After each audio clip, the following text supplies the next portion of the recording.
जैसे जैसे 2024 का लोकसभा चुनाव नजदीक आ रहा है, वैसे वैसे हर पार्टी को लेकर के अपनी अपनी स्तर से तैयारी चालू हो रही है। और एक तरफ हिना साहब है, हिना साहब को लेकर के भी हर जगह चर्चाएं तेज हो गई है कि हिना साहब किस पार्टी से लड़ेंगे। तो कई सारे उनके नेता से, जो उनके नज़दीकी है, उनके नेता से जब बात हुई तो उनका कहना है कि हिना साहब जो है निर्दलीय चुनाव लड़ेंगे। लेकिन जब कुछ और पार्टियों से बात होती है तो उनका कहना कुछ और होता है। लेकिन हिना साहब का हम कुछ आपको पहले का जो कुछ याद दिला देते हैं कि यही राजनीति में डॉक्टर मोहम्मद शहाबुद्दीन साहब थे। जब कभी भी राजनीति को लेकर के, बिहार की राजनीति को लेकर के चर्चाएं होती थी, तब शहाबुद्दीन साहब का नाम जो है याद किया जाता था। लेकिन मरहूम डॉक्टर मोहम्मद शहाबुद्दीन साहब उसी राजनीति का शिकार हो गए जिसमें वो वफादारी की उम्मीद कर रहे थे। लेकिन राजनीति में वफादारी की उम्मीद करना बहुत ही बेईमानी होती है। अगर आप किसी के साथ वफादारी करते हैं तो आपके उसके सिला में आपको कुछ नहीं मिलता है। वैसे ही जब मरहूम साहब जब दुनिया से चले गए, उसके बाद में इतनी सारे क्यासे लगाए जा रहे थे कि हिना साहब जो है उनको राज्यसभा भेजा जाएगा। लेकिन राज्यसभा की जब बारी आती है तब भी हिना साहब को राज्यसभा नहीं भेजा जाता है। लेकिन उसके बाद हिना साहब आती हैं और सोशल मीडिया पर उनका एक वीडियो बहुत ज़्यादा वायरल होता है, और जिसमें वो कहती हैं कि हम जो है किसी पार्टी में नहीं हैं, हम अब जो है एकदम अलग हैं, और हम जो है चुनाव लड़ेंगे, एकदम लड़ेंगे, उसमें कोई दो राय नहीं है। लेकिन किस पार्टी से लड़ेंगे अभी तक वो तय नहीं हुआ है। और सब पार्टी जब है अपने अपने स्तर से तैयारी कर रही है, उसको लेकर के हिना साहब को लेकर के भी सवाल उठ रहा है कि हिना साहब को आखिर किस पार्टी से जो है चुनाव लड़ना चाहिए, और किस पार्टी में अगर चुनाव लड़ेंगी तो उनके लिए अच्छा होगा।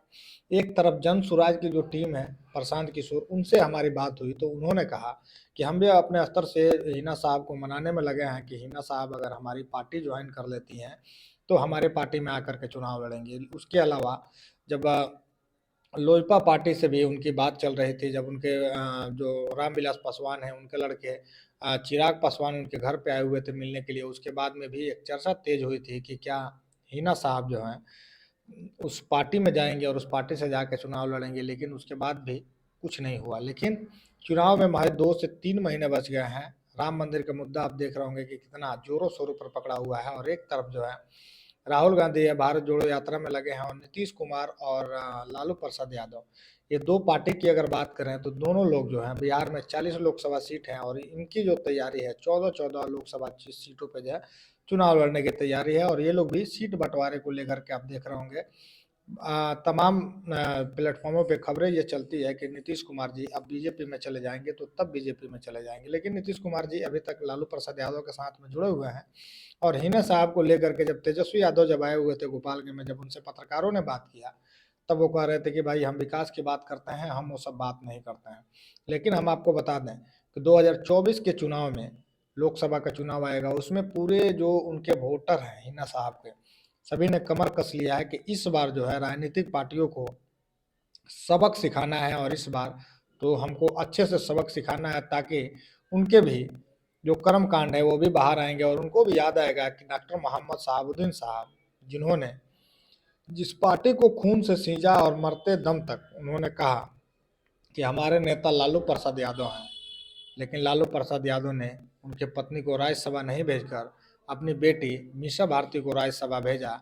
लेकिन अब चुनाव आ गया है, और चुनाव में सबक सबक सिखाने के लिए जितने भी हिना साहब, उसामा साहब और शहाबुद्दीन साहब के चाहने वाले हैं, सभी लोगों ने कमर कस लिया है कि अब हमको जो है सबक सिखा देना है, और इन राजनीतिक पार्टियों को बता देना है कि भाई लोग निर्दलीय भी चुनाव लड़ सकते हैं और निर्दलीय भी जीत सकते हैं। जैसे शहाबुद्दीन साहब ने चुनावी दौर में अपना कदम रखा और उन्होंने बुलंदियों को हासिल किया, उसी तरह से हिना साहब भी आज स्ट्रगल कर रही हैं।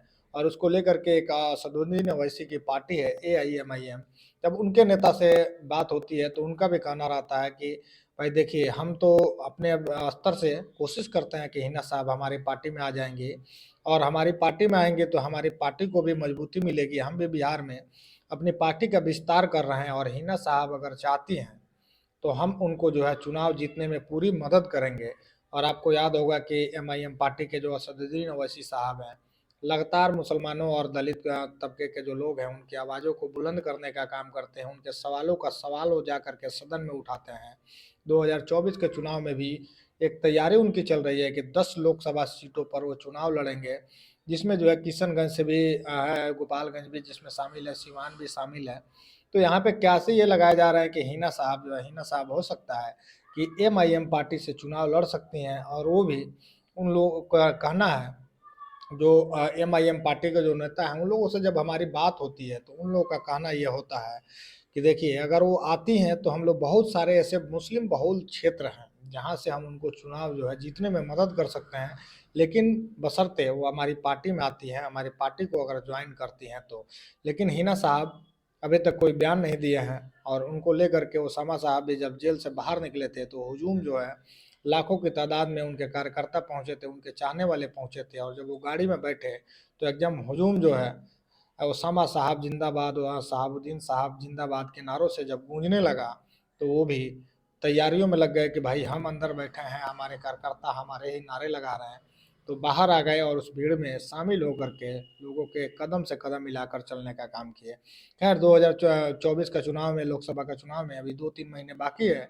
देखिए क्या क्या खिचड़ी पकती है, लेकिन आपके हिसाब से हिना साहब को किस पार्टी से चुनाव लड़ना चाहिए? एमआईएम पार्टी की तरफ से भी कहा जा रहा है कि अगर हिना साहब हमारी पार्टी में आती हैं तो हम जो है उनको कटिहार से चुनाव लड़ाने का प्रयास करेंगे, क्योंकि वहाँ पे ज़्यादा मुस्लिम है और मुस्लिम के नेता हैं ये। लेकिन आपको बता दें कि इनका इतिहास रहा है कि ये सेकुलरिज्म की राजनीति करते हैं, लेकिन इस देश में सेकुलरिज्म की राजनीति करने वाले मुसलमान नेताओं की क्या हाल है, आप बहुत अच्छे तरह से समझते हैं।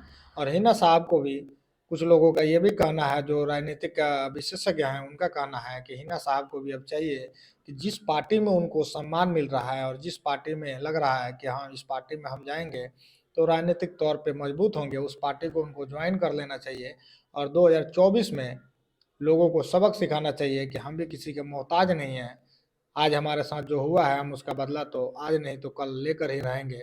और देखिए कि चुनाव में क्या-क्या माहौल आते हैं और उसमें हिना साहब का क्या स्टैंड रहता है, वो सीवान से चुनाव लड़ती हैं या कटिहार जाकर के एमआईएम पार्टी से चुनाव लड़ती हैं, ये देखने वाली बात होगी। खैर आपका क्या कहना है, आप क्या सोचते हैं, आपकी क्या प्रतिक्रिया है? आपकी जो भी प्रतिक्रिया होगी आप नीचे कमेंट करके ज़रूर बताइएगा। इसी तरह के वीडियो के लिए आप हमारे चैनल को लाइक और सब्सक्राइब कर सकते हैं, और आप फेसबुक पर देख रहे हैं तो वीडियो को आप फॉलो कर सकते हैं। इस वीडियो को देखने के लिए आपका बहुत बहुत धन्यवाद।